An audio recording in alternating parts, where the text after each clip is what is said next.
Internet friends, welcome to another painting project. My name is Nate Miller. I'm a Bob Ross certified instructor here at Extravagant Worksstudios in Pemberville, Ohio.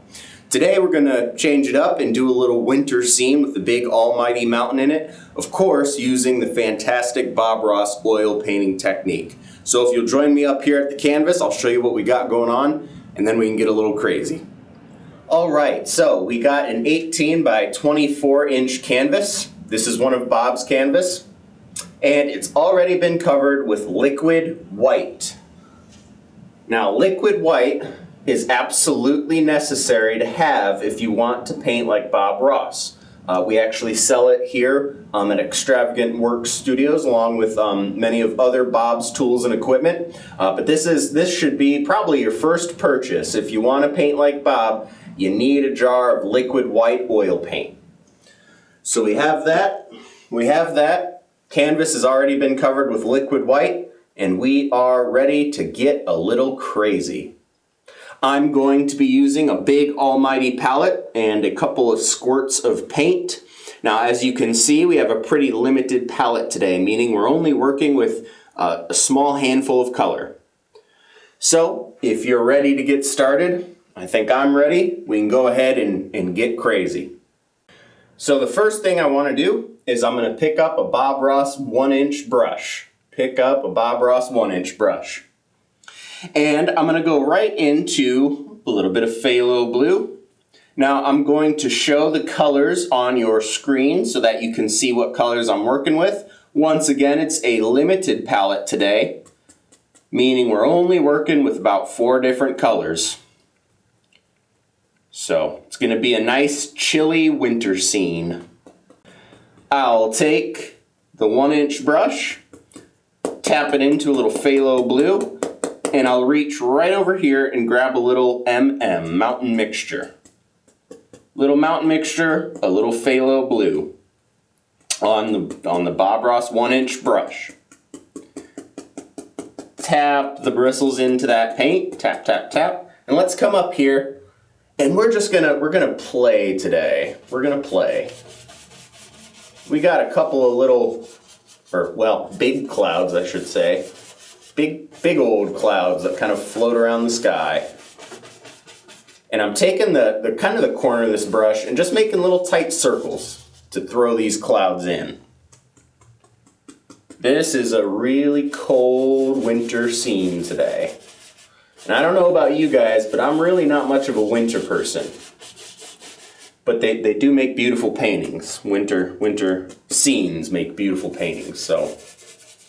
But ooh, I am not a winter person.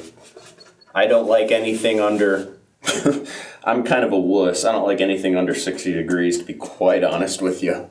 I would sooner or later like to live in Florida somewhere. Believe you me, I would love to live in Florida. Love it down there. Absolutely love Florida. But today, I'm gonna think cold. Brr. I'm gonna think cold today. So I'm just kind of playing back and forth with this blue and this mountain mixture, and I'm just kind of scrubbing in some little big, gotta stop saying little, big clouds, swirling in some big clouds, wherever you want them. Maybe one comes over here. I tell my students, you can't make a mistake here. You really can't. Maybe a happy accident, but not a mistake. Can't make a mistake here. I think, I actually just taught a class today, and we had some people in class that were they were in that mindset where they were almost afraid to touch the canvas, and we hadn't even started yet. And I think that's the big thing that really gets people is just making that first attempt, making that first mark on the canvas. I'm going to take my 2-inch brush, and it's a little dirty with liquid white. I just that was left over from when I put the liquid white on the canvas. Take this 2-inch brush, and I'm just going to kind of stir up the clouds. Holding the 2-inch brush like so, the handle kind of angled up towards my face. So I'm just using the top portion of this brush and just kind of stir these clouds around. Mix them up, soften them down. You can gently kind of brush over them. And the white areas of this canvas is going to be your backdrop, your background, if that makes sense. So just swirling these clouds up. The first painting project that I did, the first video, the one that I posted last week, is kind of similar to that. Where the white areas of the canvas become your sky. That makes sense. I hope that makes sense. I'll take this cloud here, swirl it up.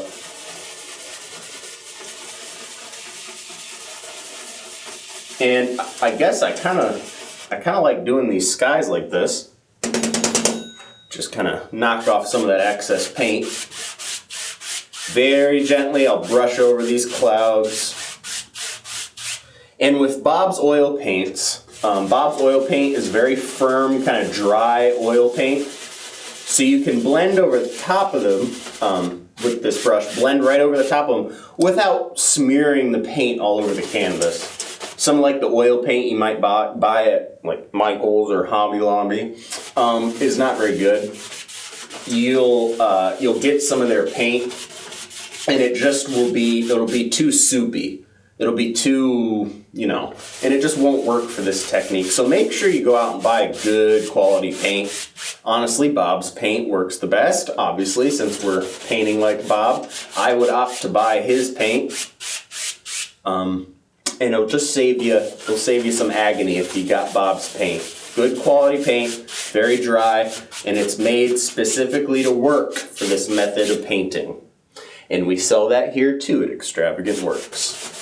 You can get Bob's paint here. You can get all three of his mediums. You can get all of his brushes. Well, the important brushes, not all of them, the important brushes. You can get them all right here in Pemberville, Ohio. All right, so that's a nice little sky, and I forgot. I want to take my 1-inch brush. I got so excited about talking about paint, good quality paint. I forgot to do this part. Take your 1-inch brush, and you can actually probably just use the paint that was already in there. Down here, we're gonna have a lot of snow. So all I wanna do is very carefully, you have to be so careful when you put this in. I mean, you could make a mistake.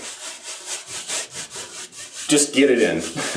Just put some color down there. Doesn't matter. Like you saw, I'm not too concerned with this. Get a little color down here. I know that looks terrible, as Bob would say. That does not look pretty. That's going to end up being the shadows in your snow. We're gonna have some snow down here, and all of that will be the shadows in your snow. Trust me, I haven't lost my mind. Not yet. I'm gonna take my palette knife and go into mountain mixture. We're gonna have a big old mountain up here in the sky. So, palette knife, I'm gonna go into mountain mixture. And let's take just a little bit of white, titanium white with the palette knife. Mix that together. So we got kind of a gray color. Just a gray color. Scoop up that paint, pull it out as flat as you can. Place your blade down, drag across, lift up. You get that little roll of paint. Should be about the width of a wet spaghetti noodle, give or take. And let's have a little mountain up here. I'm gonna push this color firmly into the canvas. And whenever you're painting mountains like this, you want to think of it as you're sculpting out. You're sculpting a little mountain in here. You're not painting. Not right now. You're sculpting. Sculpting a little mountain shape. I am just concerned with the nice outside edge of this mountain.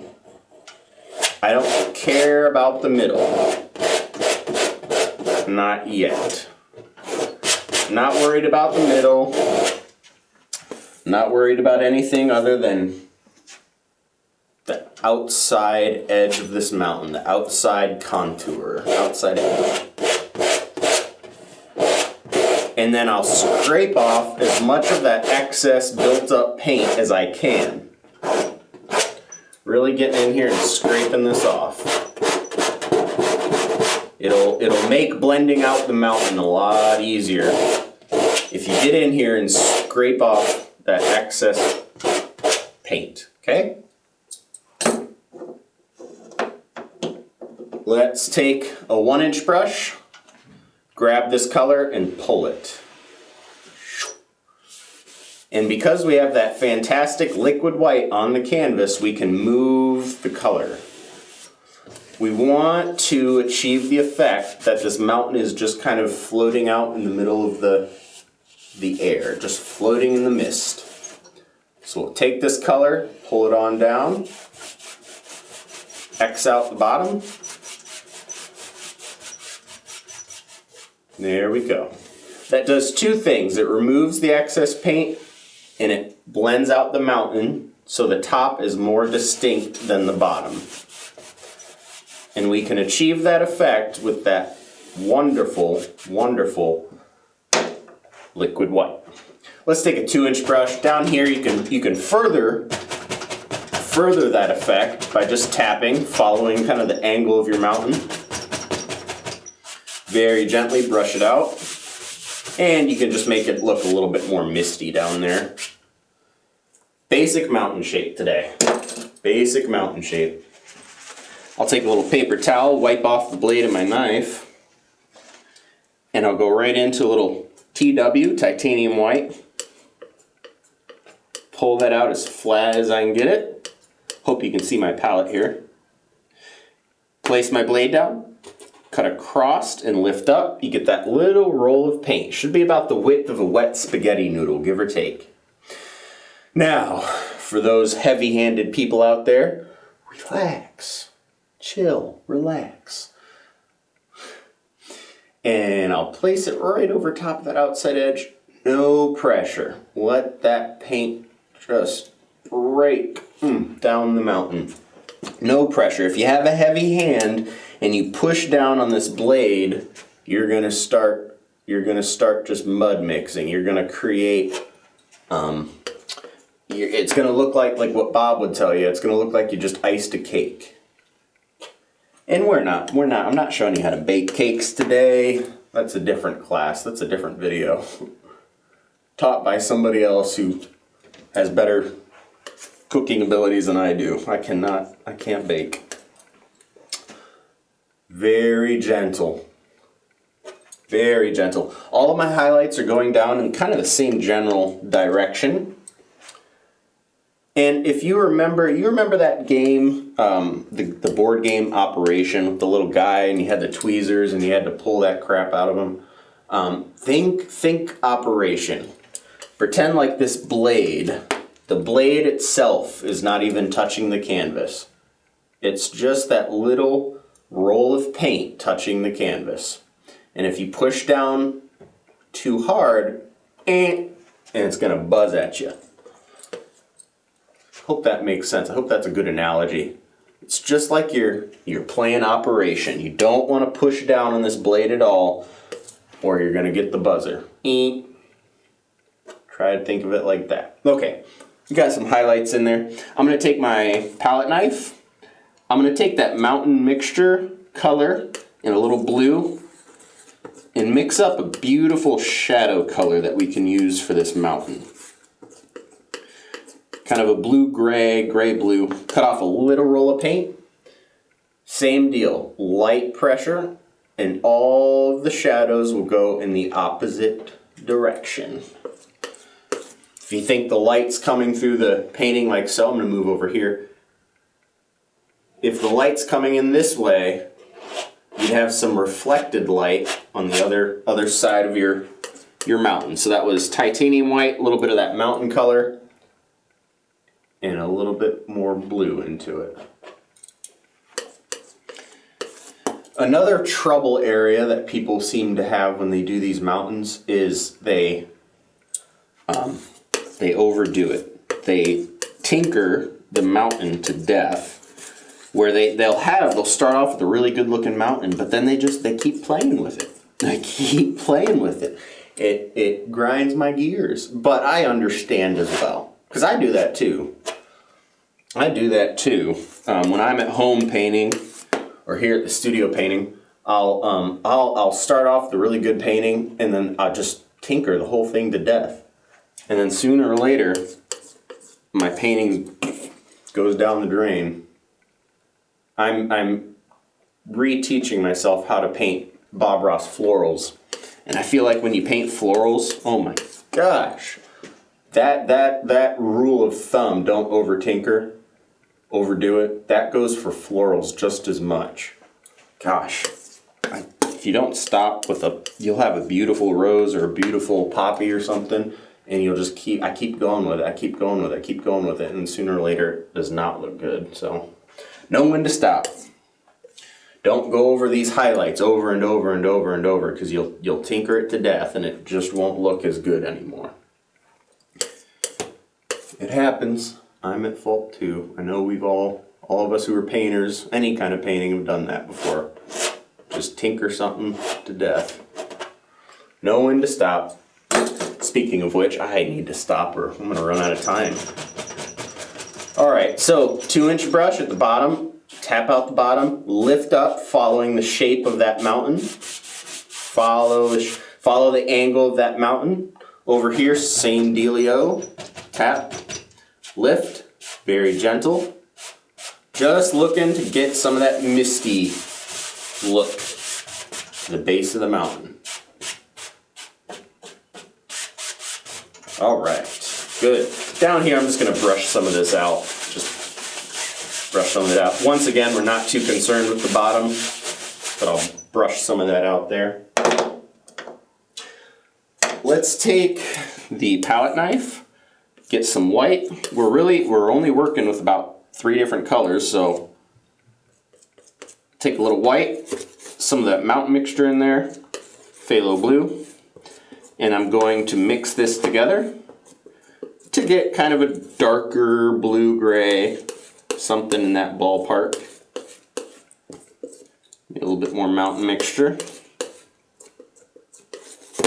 Ooh, yuck. Sometimes your blade will skid across the palette and makes a real nasty sound. Makes your toes hurt or your teeth hurt or whatever.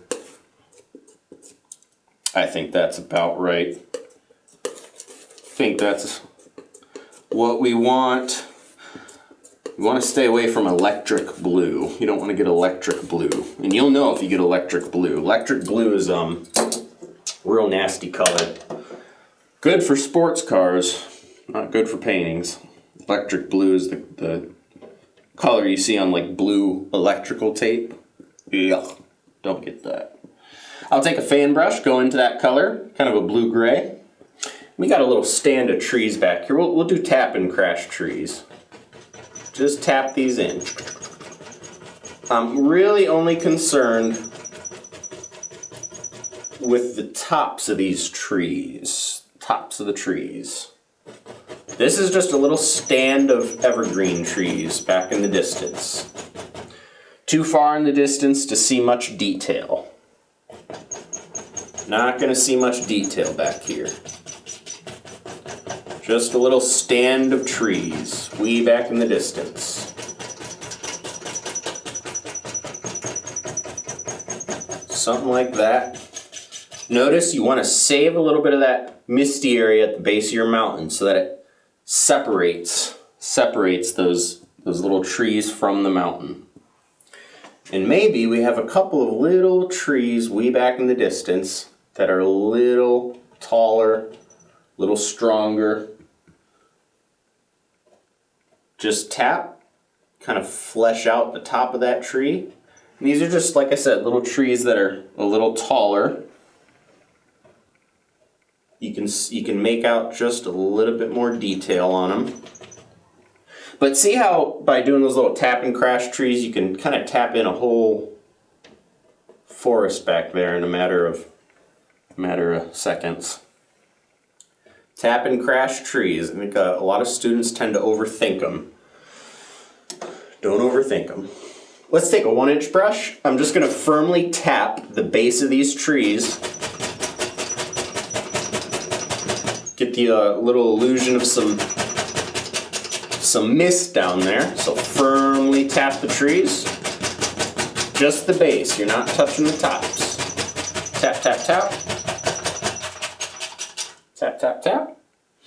And I'm going to use that same brush I just tapped those trees out with. Small amount of liquid white, very small amount, you don't want too much. Small amount of liquid white, I'll go into titanium white. Maybe just a little bit more. I'm putting the liquid white in just to thin it down slightly so that this color will move across the canvas without any problem.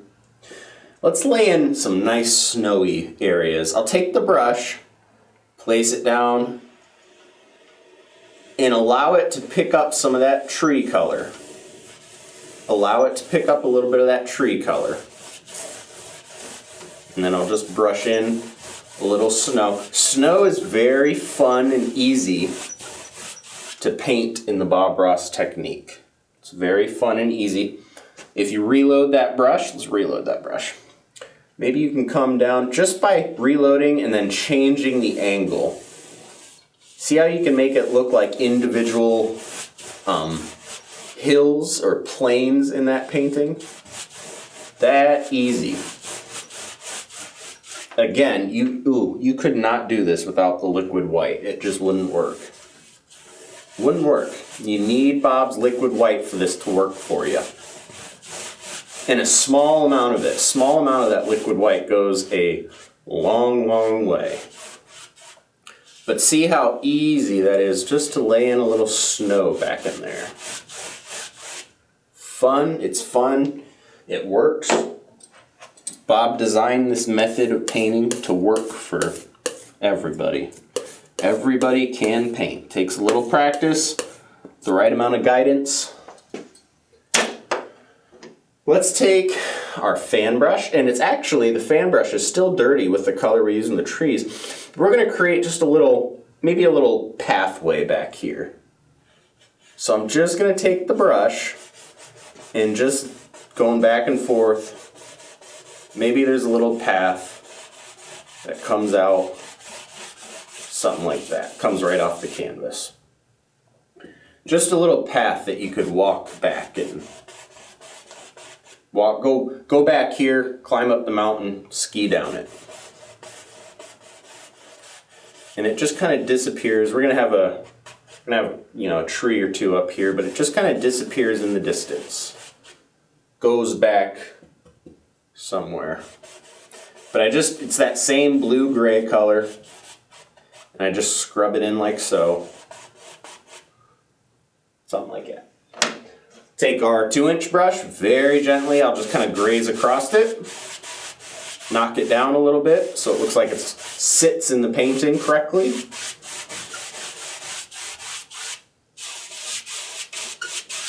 Something like that. Had a little chunky paint booger. A little paint booger. All right. Take that 1-inch brush again, dip it back into a little bit of liquid white. Titanium white. Now we can start to bring this together a little more. Maybe there's a little bit of snow living there. This is where we start to bring together the foreground of this painting. But you see how by reload that brush, put in a little more snow, you can create planes within the snow. And it's that easy to paint in some little snow. This is also how Bob would paint in like sand. If he was doing a seascape, it'd be the same way that you paint some sand on sand dunes and whatnot. Be the same way. Let's throw in a big evergreen tree. I feel like a big evergreen tree. Big evergreen tree right up front. I'll take just straight mountain mixture. Maybe you can add a little blue to it, but this should be quite dark. Not completely dark. I'll throw a little bit of that tree color, blue kind of color. Once again, you're really only working with 3 different colors in this painting, so you can think of it as this painting being kind of more of a study in value. Let's have a big evergreen tree right here. I'm going to tap in the little trunk, tap it in.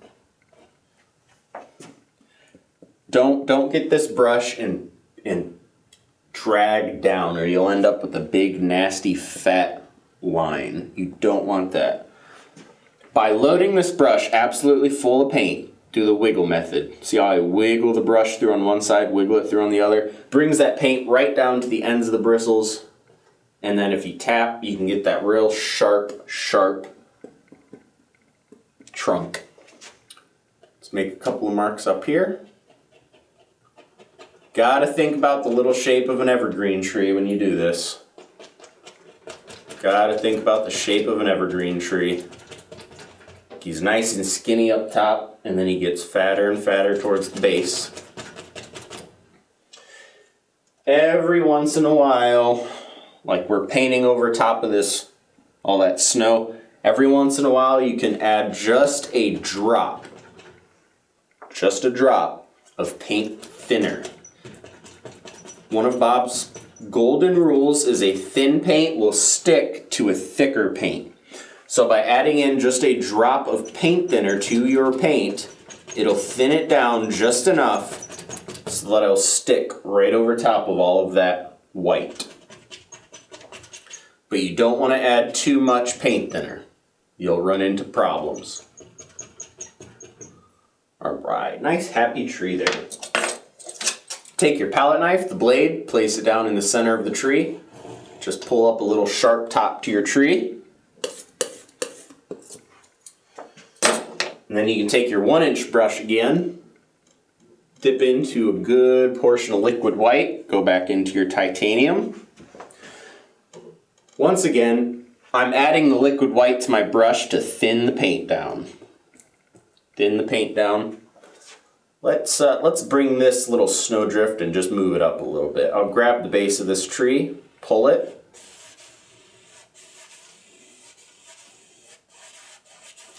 Our path is starting to disappear.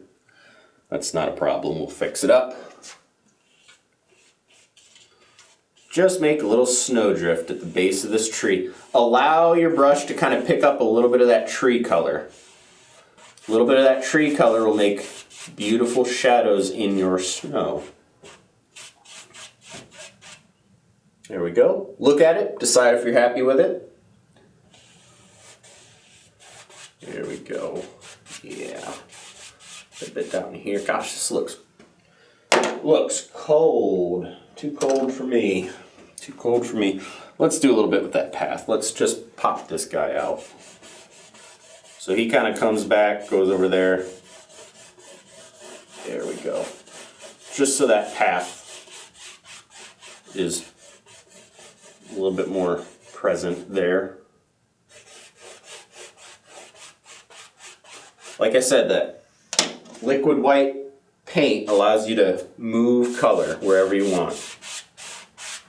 Just gently kind of brush them out.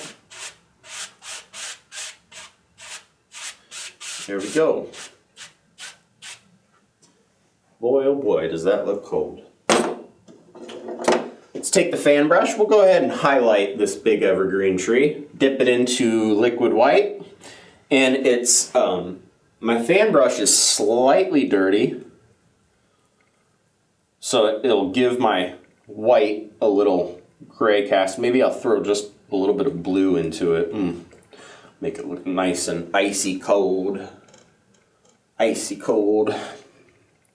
Touch of blue, not too much blue, a little bit of blue. A lot of paint in that fan brush, a lot of paint. And I'll come up here and just pepper. Just a little salt and pepper on this tree here. My goodness, my goodness. Lords, yes. You guys ever see that? Well, M-O-O-N. That spells winter. Sorry. You spend a lot of time by yourself, you kind of have inside jokes with yourself. All right. Down here at the base, you can just Take the corner of the fan brush, kind of punch into the canvas, create little, I don't know, weeds or bushes that are poking up through the snow there. Take your 1-inch brush and just kind of blend those into there. Good. All right, we got a couple minutes left. Again, I set a timer for myself so that this video doesn't end up being 3 hours long. Take my palette knife. Here's your bravery test. Uh-oh.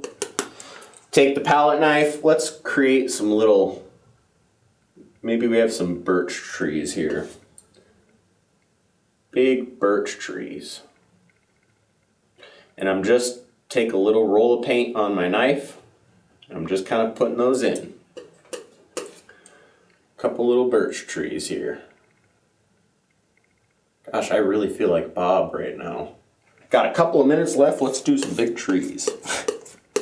Like Bob would tell you, you don't have to follow this painting to a T.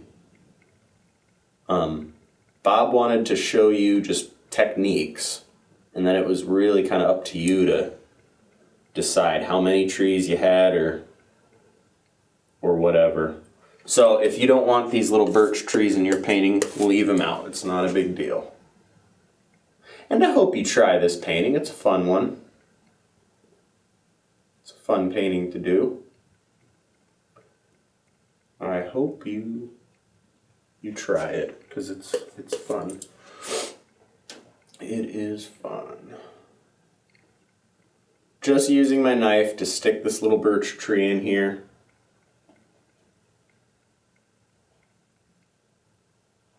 Make them a little fatter at the base.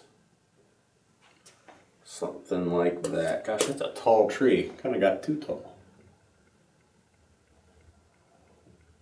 Something like that. Okay. We will wipe off the blade of that knife. I'll go into titanium white. Let's make our bark, birch bark. Place your blade down on one side of the tree and just swoop. See how that makes it look like some pretty birch trees? Just kind of pull it to the side, pull it across. As Bob would say, pull it sidewards. I wonder if Bob ever knew that sidewards wasn't a word. That's Bob in his Florida talk. Sidewards. Something like that. But you know what he means when he says it. Maybe on the other side of this trunk, take a kind of a gray-blue color on the palette knife. Maybe this is a little reflected light. Sometimes that makes it look a little better with a little blue on that side of the trunk. Plays with that white quite nicely. Take a script liner brush. I'm going to come over here to my paint thinner bucket. Lots of paint thinner. I'm going to go into that dark mountain mixture. Let's create a couple little branches on this tree. You can have as many or as few branches as you want.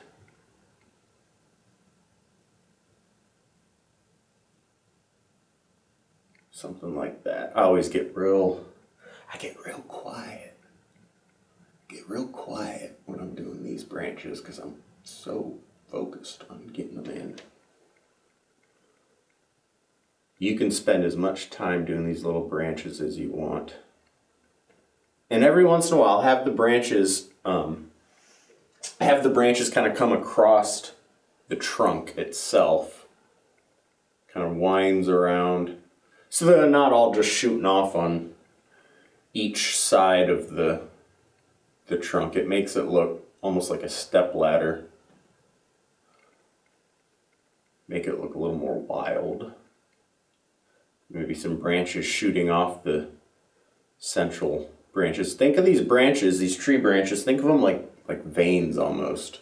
It's kind of a morbid analogy, but you got your central veins or this central branch, and then you have a bunch of small ones kind of shooting off. And the more of these that you put in, I feel like the better it looks. The more kind of branch action you got going on. Something like that. Okay, I'm gonna stop with that. Running out of time here. Take a fan brush, go into this gray-blue color. Down here at the base, I'll just scrunch up little bushes. You can take your fan brush, I hope you can see this, take your fan brush, kind of pull up, create maybe little weeds or something living at the base of that tree. Go into little white, blend them into the snow. And there we go, isn't that fun? Isn't that fun? Script liner brush, mountain mix. Just want a little twig right there. Yeah, isn't that fun? Easy painting that you can do. A nice winter scene. Let's go ahead and sign this baby. Color finished. Little bright red. Sign it down here. A nice winter scene that you can do. And you can even add your own stuff to this scene. Oh, you could put maybe a little cardinal up there. You could make it look like it's actively snowing. All kinds of fun stuff, but we'll save that for maybe another video, okay? Take care. Thanks for watching.